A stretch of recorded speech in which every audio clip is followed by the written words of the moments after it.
Go find your mini-me is what I'm really trying to say here, guys. Go find your mini-me.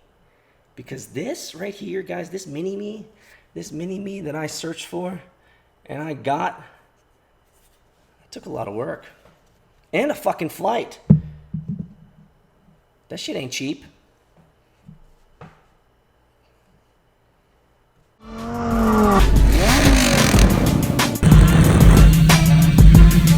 I've built many startups, most of them have failed, and so Bitcoin is exactly the place that I like to be. We're gonna end it right there.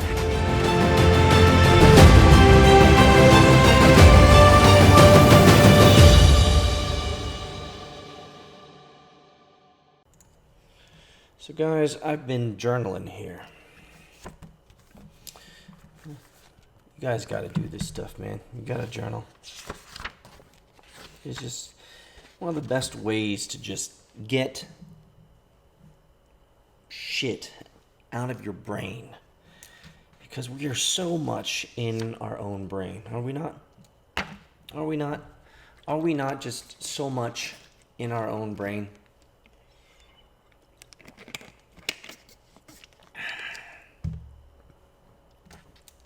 I decided not to create a podcasty format here, and I've actually these pages are blank, and the reason these pages are blank, guys, is I just wanted to turn on the camera and talk to you guys. You see, I was inspired, guys. I was inspired. I'm putting my notebooks away. I was inspired.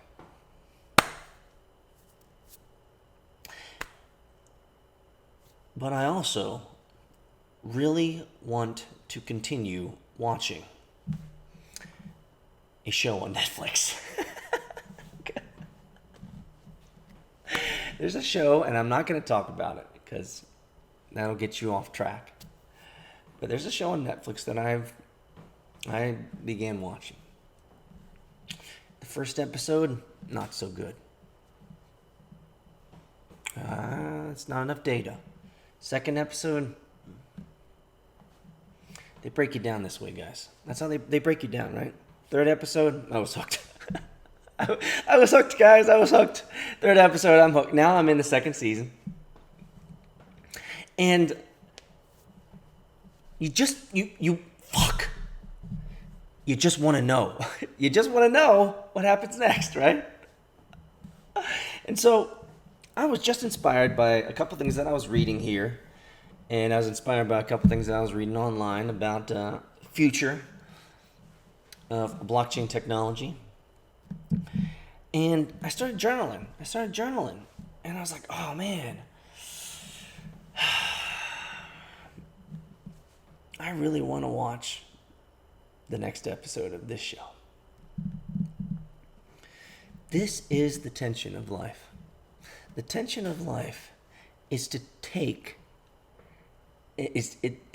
not take the opportunities to put in work.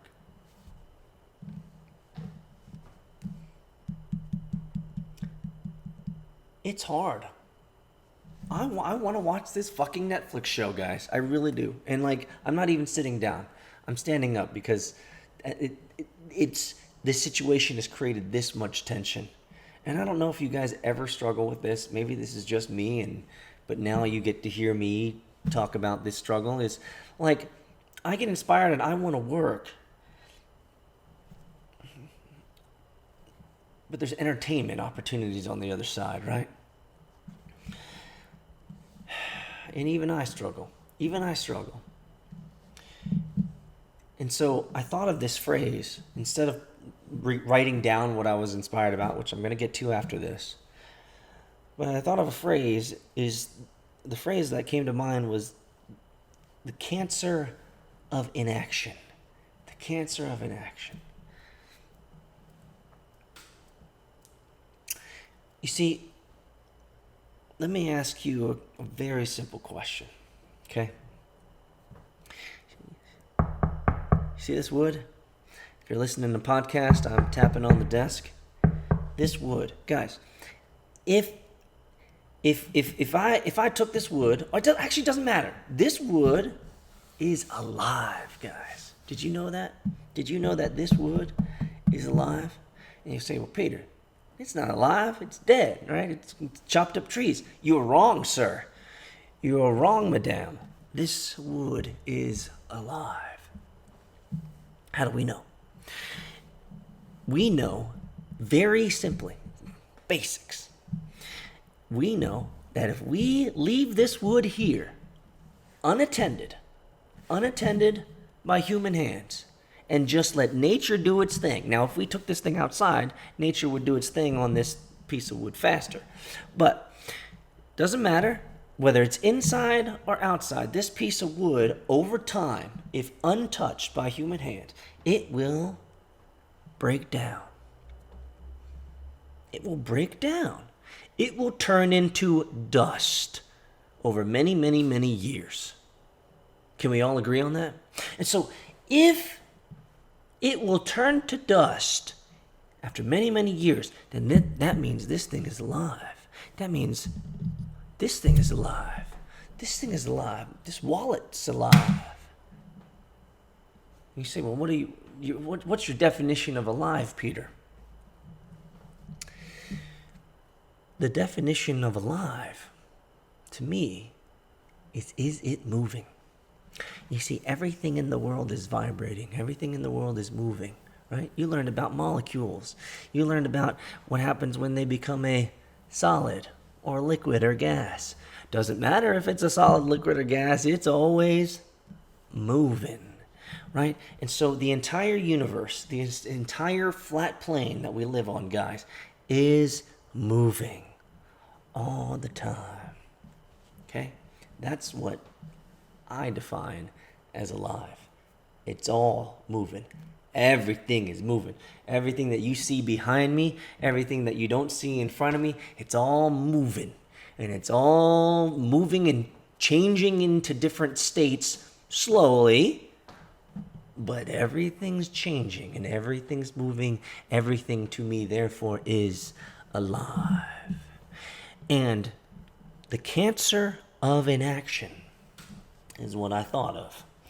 The cancer of inaction is to act like you're not moving.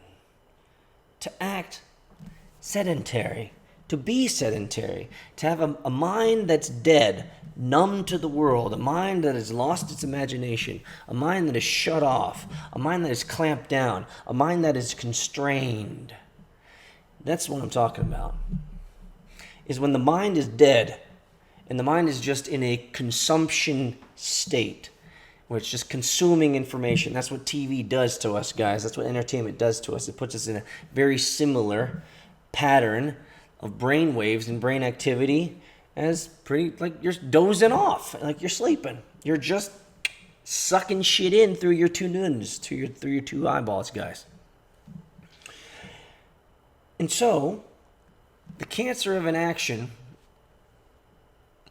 is to constantly choose to be in a state of non-movingness of mind instead of being an individual of action. Everything is alive. Everything is moving. You should too. And I think that is how I overcome the cancer of inaction, is that I realize the world is moving, whether I choose to or not mentally, and sit there, right there, which is super comfortable, and I hold my phone up for 58 fucking minutes and watch this next episode. Like, I can do that. I can go over there, I can sit down and enjoy an episode for 58 minutes, and as the world is going, as the world is moving, as everything's moving and everything's alive and everything's moving in changing states, I am choosing to sit there and be a blob. Now, am I knocking on entertainment and having time, downtime? No. What I'm saying is when you are faced with the opportunity to consume or the opportunity to act, and you know it's in your better interest to act because maybe there's something in your gut that rises up and says, man, I got to do this. Man, it's time. Man, it's been too long. Man, you really should go. Right? That's what I'm talking about. When that gut feeling, when that gut idea, when that gut thing rises up and it's telling you to do, get in tune with the world, because the world is changing. The world is doing. The world is going, whether you are or not. You know, one of the things that there's many things that I love about my international experience living abroad and working abroad and traveling abroad for work. No, I didn't do a lot of vacation traveling. It's just my traveling for work took me everywhere I needed to go and everywhere I wanted to go. But one of the things that I love about international experience is the fact that it proves to you a very interesting alternate reality. And the alternate reality, I think, for most people, is an assumption that this reality exists, right? If you don't have any international experience, you assume that country exists. You've seen it on TV. You have sufficient proof that this thing, this nation, this country, this place exists. But you don't have any true proof that it exists. You say, what, really? Yeah, you don't, because you've never been there, right? We're moving into a world where everything's fake. Fake news, it's been fake for a long time, guys. It's just a show. It's just a show, okay? But we live in a world where what we see is not reality. So one of the things that I love about my international experience is I have been able to prove to myself that these realities exist. I know what business looks like in Tokyo. I know what business looks like in Seoul. I know what business looks like in Beijing. I know what business looks like in Singapore. I know what business looks like in... I've been all over. I know what business looks like in London. I know what business looks like in Switzerland. I know what the business looks like in Germany. Oh, I love Germany, guys. I spent a lot of time in Potsdam, just outside of Berlin. Man. Potsdam, guys. Great place. Oh, great food. But man, like, I have been able to validate truthfully that these alternate realities exist and things are moving. Business is happening. People are doing shit. Can I tell you a story? Y'all don't know this. Actually, I'm gonna stop it right now, and I'm gonna bring it down. Hold on a second. All right, I'm back, guys. Notice anything different? Look at this dude, guys. Look at this guy. Look at this guy. This right here, guys, is my very own 3D printed model of me from 5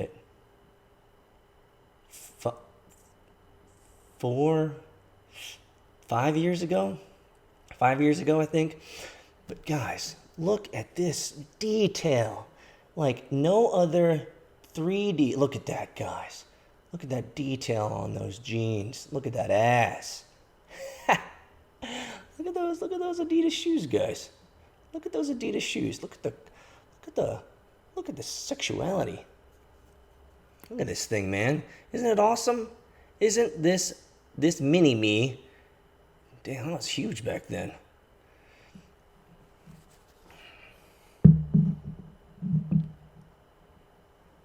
I got this in Berlin, guys. I got this in Berlin. I was in a transition period between a startup, and I had an awesome opportunity. I was looking into 3D printing. This was 5-6 years ago, guys. I was looking into 3D printing, and I came across a company in Berlin that was the first company to do the most high definition, high tech 3D printing of a human ever done before. And you know me, dig, find, get information, see how I can get in contact with them. Finally get in contact with no website up yet. Actually, they're just in the process of actually building their website, so that I could coming soon, I think. Splash screen there.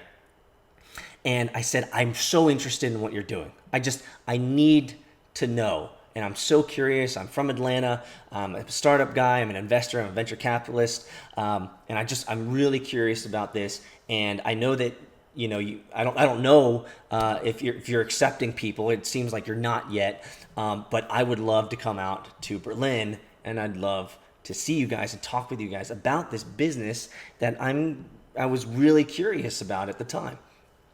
And so just some of the coolest things happened. Long story short, they said, hell yeah, we'd love to bring you out. And I was going to be the first person to test out their new software and their new rigs.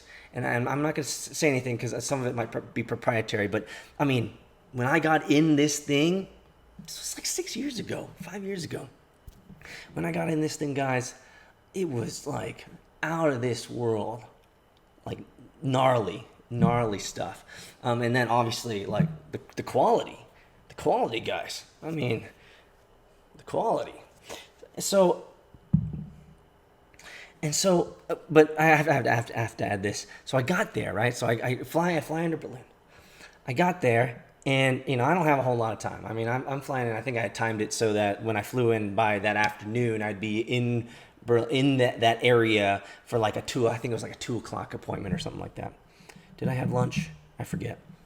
Anyway, so it comes to pass that when I get to this nondescript door in some place in Berlin, it's like, is there a business really here? Knock on it. Lo and behold, as I get to that door, and I can tell you this, I had a little coffee break because I didn't want to get there too early. It's like the appointment was at 2:00, and I was like there at 1:30, and I was like, I don't want to be that dude, right? That's like, hey, I'm here early. Let me bother you. So I sat down and I got their food is so good out there, man. I love working out there for clients in Potsdam. I sat there at a coffee shop, got a coffee and like some pastry, and it was just such a wonderful moment to be alive. Just see the world around you, and just see people watch for 30 minutes. For 30 minutes as just people that they're all speaking German. It's just a different world, right? I love seeing that. I love experiencing a different culture and being able to soak in those sights and those feelings and those sounds and have a true validity that these places exist. But anyway, I spent my 30 minutes at the coffee shop, go to the door, knock on it, and as I'm knocking on it, this other dude starts walking up. He's a reporter from like TechCrunch, Italy, okay, or TechCrunch, France, or something like that. You can look it up, guys. You can look it up. It's all in another language, though. He was a reporter that was also on a very similar mission. He was interested in the rise of 3D printing and in the rise of retail opportunities and all this stuff. And he was one of those dudes that was going to be there too. So I was supposed to be the first person on the planet to get this. But you know what? I let the reporter go first. I let him go first for the story. And he included me in the story because I'm an Atlanta entrepreneur that was also there, so I was second. So I just wanted to boost his story there. So I was second in the world getting this. I just love the people of Germany. I just love that culture. I love the food. I just love their hospitality. I love the way that they treat foreigners. I think it's a great people. It's a great people. So and they're smart people. Tons of smart people. If I told you the client that I work for, that actually a huge contingency in Berlin of engineers, developers, 200 of these suckers in this beautiful place, this beautiful office building, which was kind of one of those old office buildings from back in the old war days or whatever. And so that's my story of how I got one of the coolest. Look at I had the torn jeans at the time, with the pre-holes in them. I mean, I was, you go through those phases, right, guys? But look at that detail, man. Amazing. Look at the face. The face. Does that look like me, guys? That look like me? Not anymore. I've lost like 20 pounds from this dude. And that's my story of that. But in action. I mean, this is actually, what I just told you is me fully taking on the realities of action. Don't allow for the cancer of inaction, take a hold of you. If you're inspired to do something, like you're inspired to you're interested in, you're inspired about a technology that you're so curious about, and then you dig, and you find the resources, and you find people that can get you into it and check it out, do all that stuff. Don't let the cancer of inaction remove opportunities, world opportunities, like going to Germany, going to Berlin, validating that those alternate realities work, those alternate realities exist, and this huge whole spiel of all of this was really one simple point. One thing that helps me get through the cancer of inaction is thinking to my times in working in Berlin, working in Potsdam, working in Germany, working in Japan, working in Korea, working in China, like working in all over the place. Because those motherfuckers are working while I'm sleeping. Those guys are grinding while I'm chilling. Like literally. Because a lot of them are really serious about their startups, are really serious about the work that they do. And so while I'm literally sleeping, they are literally working. And so not to say that I need to be grinding 20-hour days all the time, but be active. Go for it. Do it. Go find your mini-me is what I'm really trying to say here, guys. Go find your mini-me. Because this right here, guys, this mini-me that I searched for and I got, it took a lot of work. And a fucking flight. That shit ain't cheap.